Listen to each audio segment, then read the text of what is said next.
Aștept să ajungă mare. Ai așteptat să-ți spun ce simt, dar veșnicia n-are timp. Așa că am ales să te iubesc ca un simplu muritor de rând, yeah. Am crezut că voi muri de sete, așteptându-mi sufletul pereche.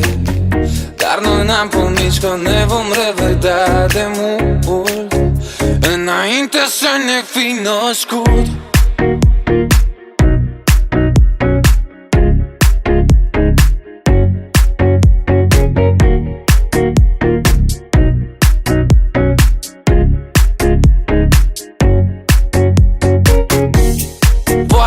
Poate, apusul de soare